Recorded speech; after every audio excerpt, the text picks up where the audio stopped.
Hello दोस्तों, refix India के YouTube channel पे आपका फिर से स्वागत है। तो दोस्तों, आज की वीडियो में बात करेंगे नो पिक्चर कंडीशन में पैनल को किस तरीके से रिपेयर किया जाता है। कई बार पैनल के अंदर ग्लास में दिक्कत आती है, तो कैसे हम उसको रिपेयर कर सकते हैं। तो अभी क्या है कि मेरे पास एक ये पैनल है जो कि सिंगल कॉफ का पैनल है, और ये जो पैनल है ज़्यादातर ओल्ड सेटों में ये लग के आता है, पुराने टीवी में। और ये हमारे को ज़्यादा तोशिबा सैमसंग में देखने को मिलता है, लेकिन ये सैमसंग का ही पैनल है। तो मैं आपको ये पैनल दिखा देता हूँ। पैनल का जो नंबर है तो आप यहाँ पे देख सकते हैं, पैनल का नंबर है। और ये आपको तोशिबा के सेट में ज़्यादातर आपको देखने को मिलेगा। अभी देखिए दोस्तों, इसके अंदर जो प्रॉब्लम है ये हमारे पास नो पिक्चर कंडीशन में है। जैसे कि मैं आपको दिखाता हूँ, इसके अंदर हल्की सी पिक्चर बनती है और नो पिक्चर हो जाता है। तो इसको मैं ऑन करता हूँ, और ऑन करने के बाद अगर आप बीच में देखेंगे तो ये देखिए, मैं आपको दिखाता हूँ। ये सेट हमने ऑन किया और यहाँ पे बहुत हल्की सी एक बार पिक्चर बनती है, ये देखिए इस तरीके से, और ये चला गया। तो पिक्चर भी दोस्तों क्या बनती है, इसके अंदर पिक्चर नहीं है, वो एक हल्का सा वर्टिकल बार आता है, और बार आने के बाद ये हमारा चला जाता है। तो इस कंडीशन में होता क्या है कि कई बार गेट लाइन शॉर्ट होने की वजह से भी इस तरीके की दिक्कत हमारे को देखने को मिलती है। तो अभी क्या है, मैंने इसके अंदर गेट लाइनें कट भी करके देख चुका हूँ। यहाँ पे अगर आप देखेंगे तो मैंने इसकी गेट लाइन दोबारा से बना दी है, क्योंकि यहाँ पे हमने कटिंग करी थी और कटिंग करने के बाद हमने इसको बना दिया है। क्योंकि कटिंग करने के बाद भी ये प्रॉब्लम हमारी स्टिल थी। इसका मतलब ये है कि प्रॉब्लम जो है वो पीसीबी के अंदर ही है। और अब इसको किस तरीके से चेक करेंगे, तो इस वीडियो के अंदर अगर आप देखेंगे तो आपको अच्छी तरीके से नॉलेज होगी। और अगर आपको पैनल को रिपेयर करने में प्रॉब्लम आती है तो आप हमारी ट्रेनिंग को ज्वाइन कर सकते हैं, जिसके अंदर हम पैनल को कंप्लीट रिपेयर करना सिखाते हैं। पैनल के अंदर जितने भी सर्किट होते हैं, किस तरीके से काम करते हैं, पूरा सीमेटिक के द्वारा आपको सिखाया जाता है। तो चलिए स्टार्ट करते हैं किस तरीके से इसको चेक करना है। तो आप इसको ग्राउंड में लगा के रखें। मल्टीमीटर को हमने DC वोल्ट की रेंज पे सेट कर लिया, और अभी मैंने सेट को ऑन कर रखा है। तो सबसे पहले हम इसकी वोल्टेज चेक करते हैं। तो ये 12 वोल्ट की जो सप्लाई है वो बिल्कुल परफेक्ट तरीके से बन रही है।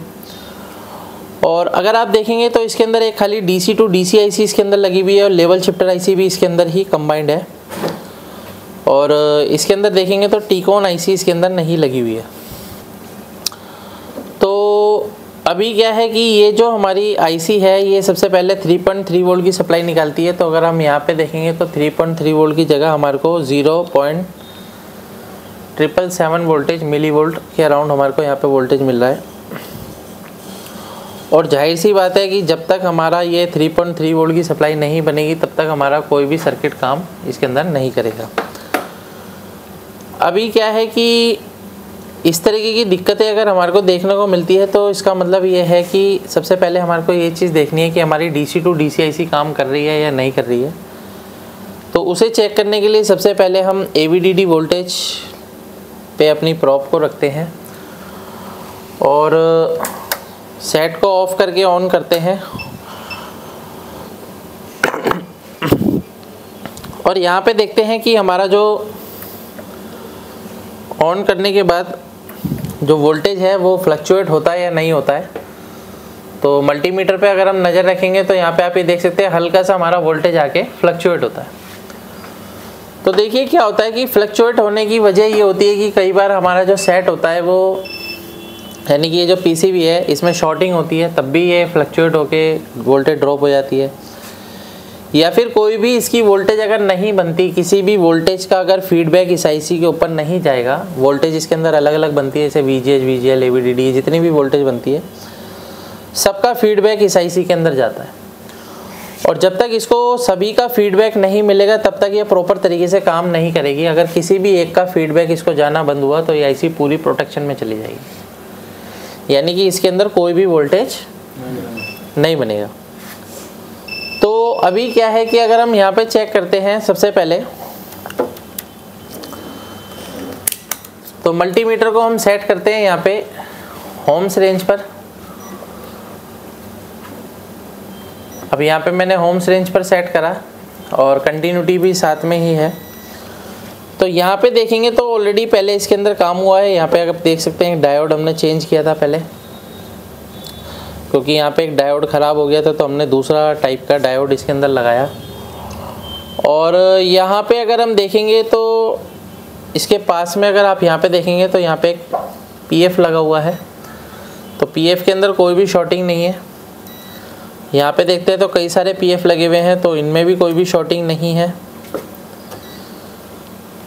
तो अगर पीएफ के अंदर किसी में भी शॉर्टिंग नहीं है तो आप आईसी के और भी आसपास में अगर हम चेक करते हैं तो और भी हमारे जो पीएफ हैं, यहाँ पे आप ये देख सकते हैं एक पीएफ हमारे को यहाँ पे कंटिन्यूटी दे रहा है। तो अभी क्या है कि इस पीएफ को हम रिमूव करके चेक करेंगे कि क्या कंडीशन इसकी बनेगी।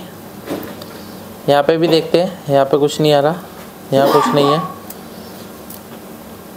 यहाँ पे भी कुछ नहीं है। तो यानी कि हमारा एक जो पीएफ है यहाँ पे शॉर्टिंग ही हमारे को दिखा रहा है। तो सबसे पहले हम इस पीएफ को रिमूव करके देखते हैं।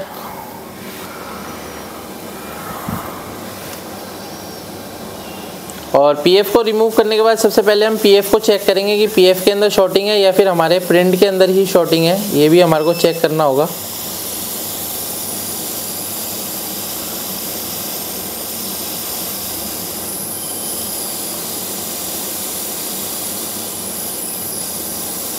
तो इसको हम ऐसे करके साइड में कर देते हैं।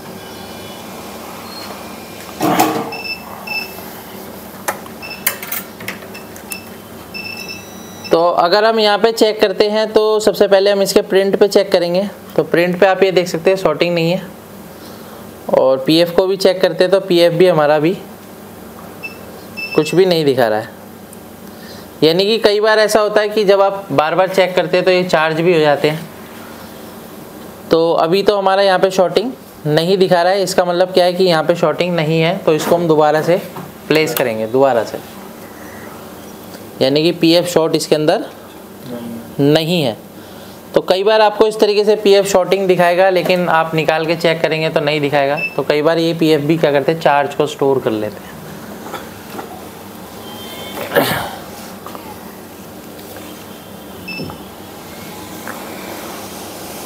तो इसको मैं वापस से लगा लेता हूँ पीएफ को।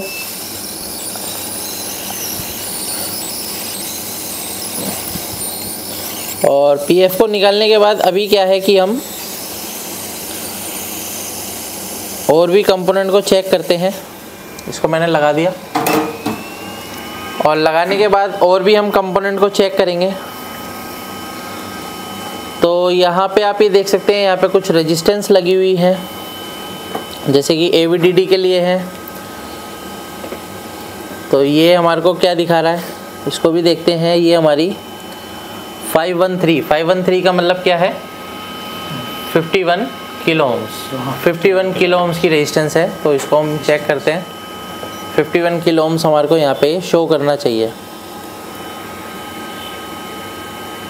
तो ये देख सकते हैं आप, ज़्यादा वैल्यू की रेजिस्टेंस है तो धीरे धीरे करके ये बढ़ रहा है। अगर हम इसको निकाल के चेक करते हैं इसकी क्या वैल्यू है, थोड़ा सा हम इसको साइड में कर लेते हैं। क्योंकि क्या होता है कि जब ये सर्किट में लगा होता है तो प्रॉपर तरीके से हमारे को वैल्यू नहीं दिखाता है। तो जब भी आपको चेक करना होता है तो इसको आप एक पॉइंट से डिस्कनेक्ट करके भी चेक कर सकते हो, ज़रूरी नहीं है आपको पूरा निकालना है।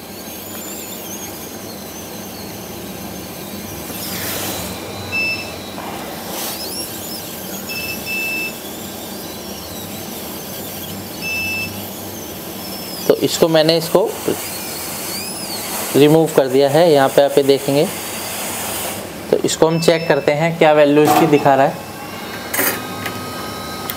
अभी क्या है, रेजिस्टेंस पे हमने हीट दी है तो क्या होता है, इसका मान बढ़ जाता है। तो थोड़ा सा टेम्परेचर कम होने देंगे, थोड़ा सा टाइम लेंगे ताकि टेम्परेचर उसका उतने पे आ जाए। और अभी हम इसको चेक करते हैं। रुकिए जरा, कितने ओम्स की है ये, देखो 50 के दिखा रहा है, 51 के। इसका मतलब ये रेजिस्टेंस क्या है, ठीक है, ओके है ना। इसको हम वापस से लगाएंगे।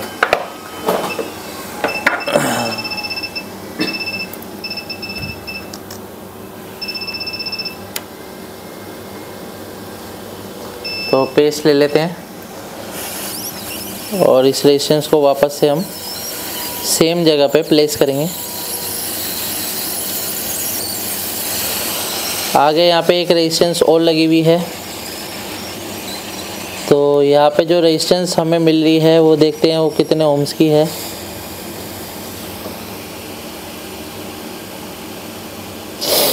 तो ये हमारी लो वैल्यू की रेजिस्टेंस है, तो ये हमारे को कंटिन्यूटी देनी चाहिए। इसको चेक करते हैं। ये हमारे को कंटिन्यूटी नहीं दे रही है। ये हमारे को क्या देनी चाहिए? कंटिन्यूटी देनी चाहिए, क्योंकि लो वैल्यू की रेजिस्टेंस है। तो इसको हम रिमूव करते हैं और इसकी जगह दूसरी रेजिस्टेंस लगा के देखते हैं।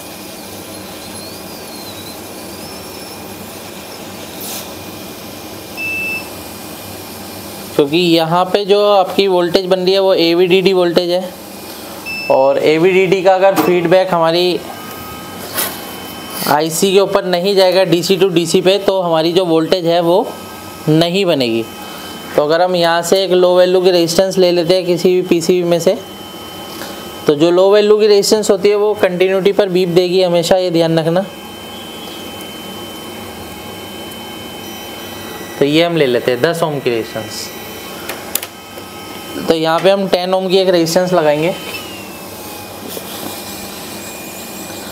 अब इसके लिए देखिए क्या होता है, कई बार आपको दिक्कत आती है कि अगर हमने ये रेजिस्टेंस निकाली और दूसरी रेजिस्टेंस हम लगा रहे हैं तो कितनी वैल्यू की लगाएं, तो वो चीज़ें हमारे को क्लियर करनी होती है। तो इसके लिए हमारे को सीमेटिक रीड करना होता है। तो ये सारी चीज़ें हम ट्रेनिंग के अंदर बताते हैं कि सीमेटिक को किस तरीके से रीड करना है, कैसे आपको पता चलेगा कितनी ओम्स की रेजिस्टेंस लगेगी। और मैंने अभी यहाँ पे क्या है 10 ओम्स की रेजिस्टेंस लगाई है, और 10 ओम की रेजिस्टेंस जब हम यहाँ पे लगाते हैं तो यहाँ पे अभी देखिए अभी कंटिन्यूटी हमारे को दे रहा है, और कितना ओम्स दिखा रहा है? 10 ओम्स ही हमारे को दिखा रहा है। अभी 10 ओम्स लगाने के बाद अगर हम सेट को ऑन करके देखते हैं क्या कंडीशन बनी, क्योंकि वो वाली जो रेजिस्टेंस थी वो हमारी ओपन कंडीशन में थी। तो जैसे ही हम पावर को ऑन करते हैं, मल्टीमीटर को सेट करते हैं DC वोल्ट की रेंज पे, अभी भी देखो हमारा जो वोल्टेज है वो आके चला गया, ठीक है ना। तो इसका मतलब ये है कि हमारे जो पैनल के अंदर है और भी कहीं दिक्कत है। तो ये हमारे को अभी स्टेप बाय स्टेप चेक करके पता लगेगा है कि अभी भी प्रॉब्लम स्टिल है। तो और भी दूसरे रेजिस्टेंस हमारे को चेक करने होंगे इसके आसपास के। तो अभी हम यहाँ पे ओम्स रेंज पे लगा लेते हैं। तो यहाँ पे आप ये देखेंगे तो एक यहाँ पे 0 ओम्स की भी एक रेजिस्टेंस है।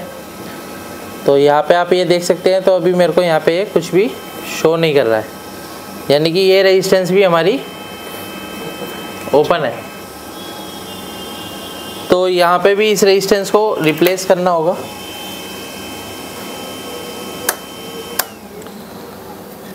तो यहाँ पे अभी हमारे को चाहिए 0 ओम की रेजिस्टेंस, 10 ओम्स की भी यूज़ कर सकते हैं हम। तो इसको हम यहाँ से रिप्लेस करते हैं।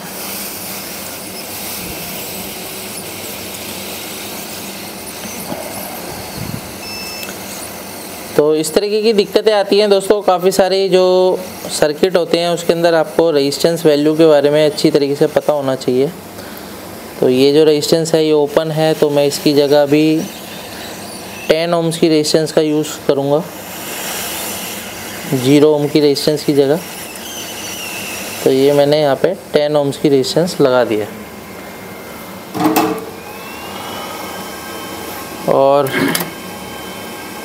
फिर से अगर हम चेक करते हैं इसकी, अगर हम 10 ओम्स की रेजिस्टेंस को चेक करते हैं तो यहाँ पे हमारे को देख सकते हो 10 ओम दिखा रहा है। ओके, पावर लगाते हैं, सेट को ऑन करते हैं। तो ये मैं सेट को ऑन कर देता हूँ और अब वोल्टेज चेक करते हैं क्या कंडीशन बन रही है AVDD। तो अभी देख सकते हैं यहाँ पे जो वोल्टेज है हमारी बन गई है 15 वोल्ट, और पैनल भी हमारा ऑन हो गया है। तो यहाँ पे आप ये देख सकते हैं पैनल हमारा बिल्कुल परफेक्ट तरीके से ऑन हो गया है। अभी क्या है कि अभी हमारे को ये मैपिंग में दिखा रहा है। मैपिंग इसलिए क्योंकि हमने अपना टेस्टिंग का बोर्ड लगा रखा है, तो मैपिंग में ये पिक्चर दिखा रहा है।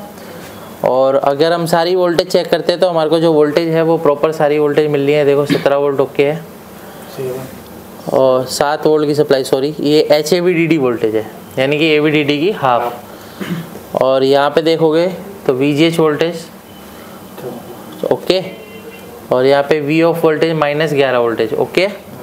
तो यानी कि हमारी सारी वोल्टेज बिल्कुल परफेक्ट तरीके से इसके अंदर बन रही है। तो इस तरीके से आप किसी भी पैनल को आसानी से रिपेयर कर सकते हो। अगर आपको पैनल रिपेयर करने में प्रॉब्लम आती है तो ट्रेनिंग को ज्वाइन कर सकते हो। वीडियो आपको पसंद आए तो वीडियो को लाइक करें, शेयर करें, कमेंट करें। Thank you friends.